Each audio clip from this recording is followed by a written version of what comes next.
Bismillahirrahmanirrahim. Assalamualaikum warahmatullahi wabarakatuh. Perkenalkan, nama saya Novita Desi Ramdhani, NIM 1202090067 dari kelas PGMI 1B. Di sini saya akan melakukan wawancara untuk memenuhi tugas akhir semester pada mata kuliah Ilmu Akhlak. Hari ini saya akan melakukan wawancara bersama narasumber kita, yaitu Teh Kamila Sari. Kebetulan saya dengan beliau sudah janjian di suatu tempat untuk melakukan wawancara, dan kebetulan beliau sudah menunggu di sana. Dan sekarang saya akan menuju ke sana. Yuk ikuti terus video saya ya. Alhamdulillah, sekarang saya sudah berada di tempat yang sudah dijanjikan bersama narasumber. Yuk kita ikut ke atas untuk bertemu narasumber.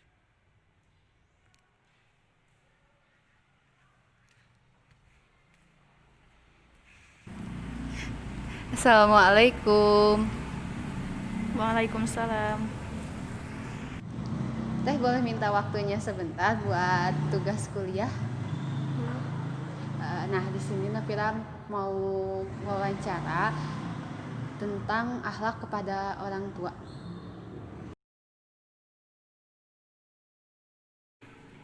Jadi gini Teh, Nafira punya video tentang seorang anak menganiaya ibunya dan bahkan sampai membunuh ibunya.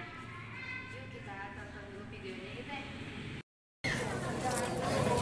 Warga Desa Nglarang, Kecamatan Kanor, Kabupaten Bojonegoro, Minggu siang digegerkan dengan peristiwa pembunuhan sadis salah satu warganya. Tersangka AU tega menghabisi nyawa ibu kandungnya, Siti Muawanah, menggunakan parang. Saat pembunuhan berlangsung, korban sedang tertidur pulas di ruang tamu. Usai membunuh korban, pelaku kemudian pergi ke sawah, meninggalkan mayat korban begitu saja. Mayat korban ditemukan pertama kali oleh sang suami Mulyono sepulang dari sawah.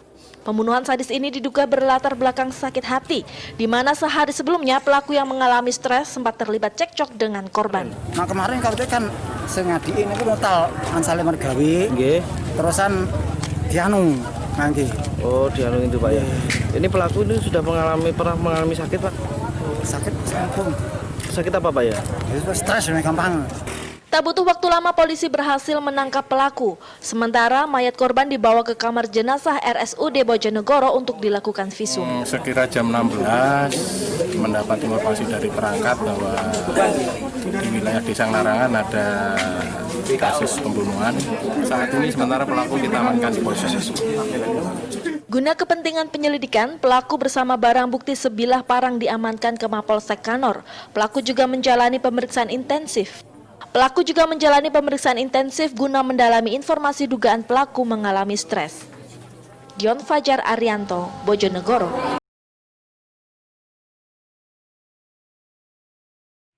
Nah, setelah melihat video tersebut, bagaimana tanggapan Teteh pada peristiwa tersebut? Kalau menurut Teteh ya, waktu lihat video itu miris banget. Karena apa ya, seorang anak dengan mudahnya ngebunuh ibunya sendiri.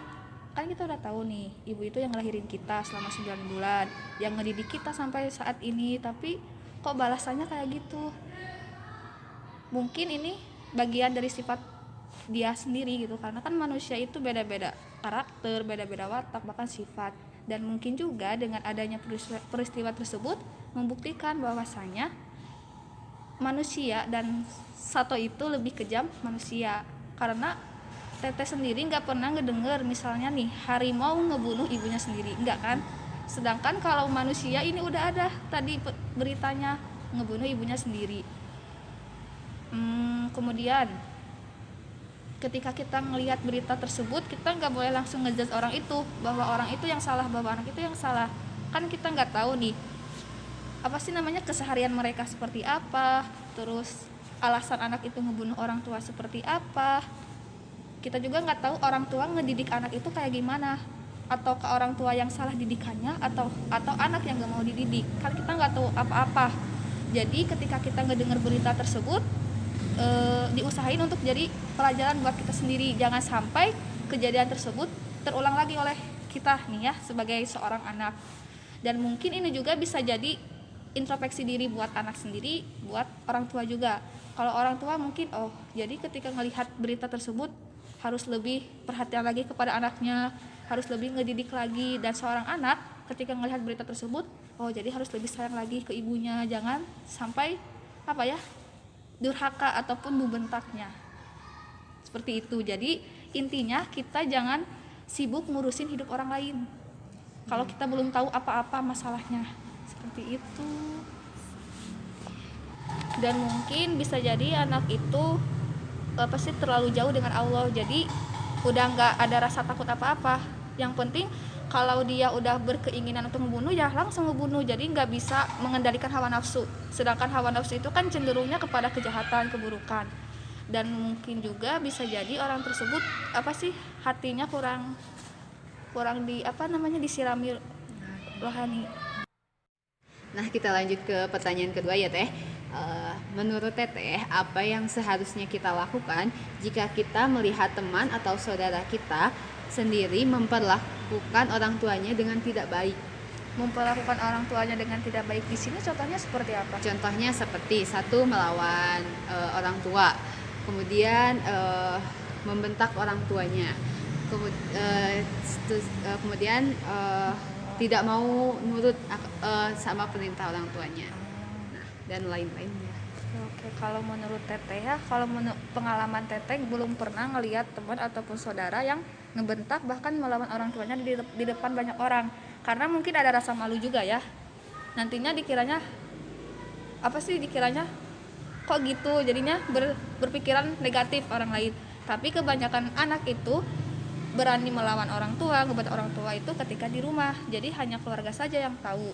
Tapi kalau misalnya suatu saat nanti Teteh lihat ada teman ataupun saudara yang melakukan hal seperti itu, mungkin salah satunya Teteh mau lihat dulu nih karakter si anak seperti apa, karena karakter anak itu kan beda-beda.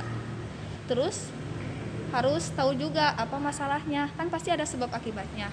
Kalau kita udah tahu, kita harus tugas kita sebagai saudara itu kan mengingatkan ya. Jadi kita mengingatkannya, tapi jangan sampai ketika kita mau mengingatkannya itu di depan umum, di tempat itu juga. Tapi kita harus kalau bisa empat mata ya, pribadi. Nasihati, karena ketika kita menasihati, ada nih orang sifat orang itu beda-beda. Ada yang ketika kita dinasihati nerima, ada yang ketika kita nasihati menolak.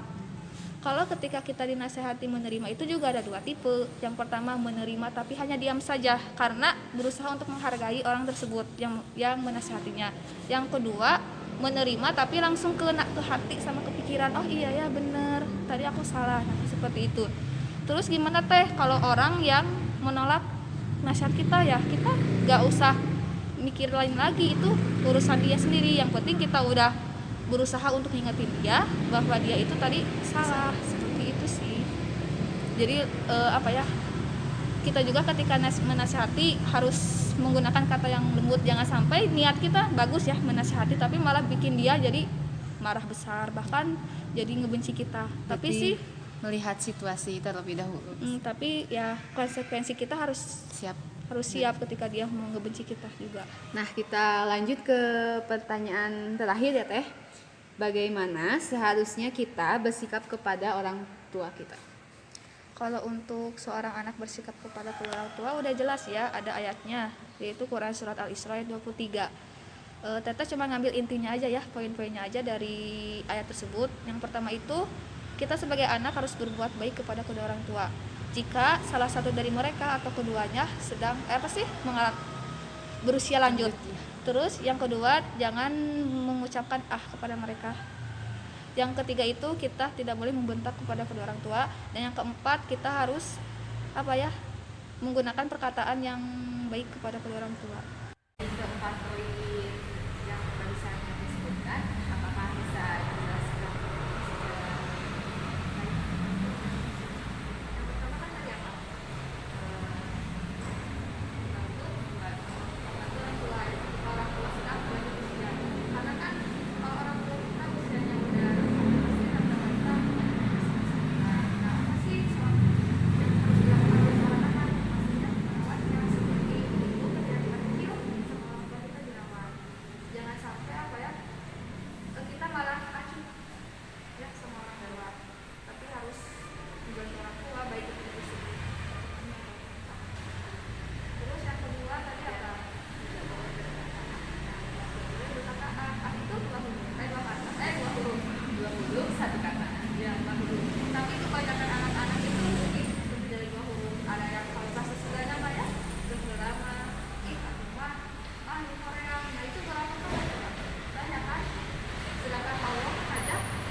dia nggak bersalah itu hebat banget.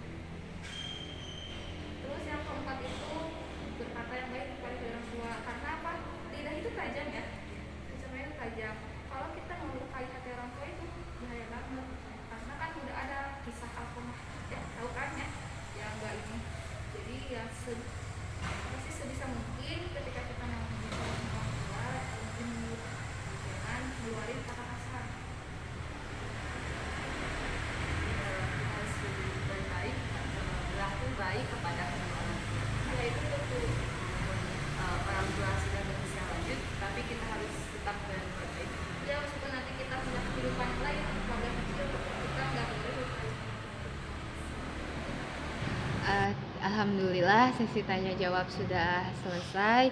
Terima kasih kepada Teh Mila atas kesempatannya dan waktunya yang sudah mau meluangkan waktunya untuk wawancara, membantu Novira untuk melakukan tugas akhir semester.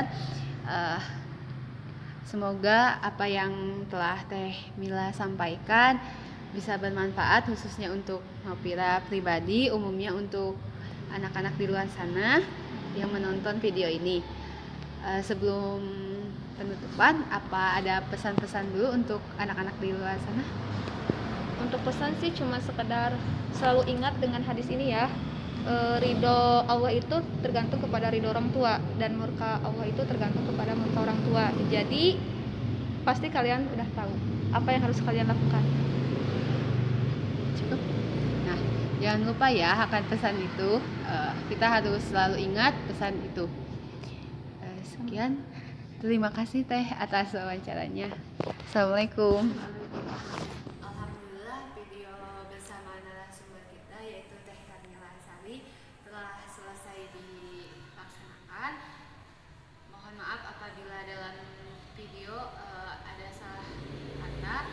Sekian yang bisa saya tampilkan.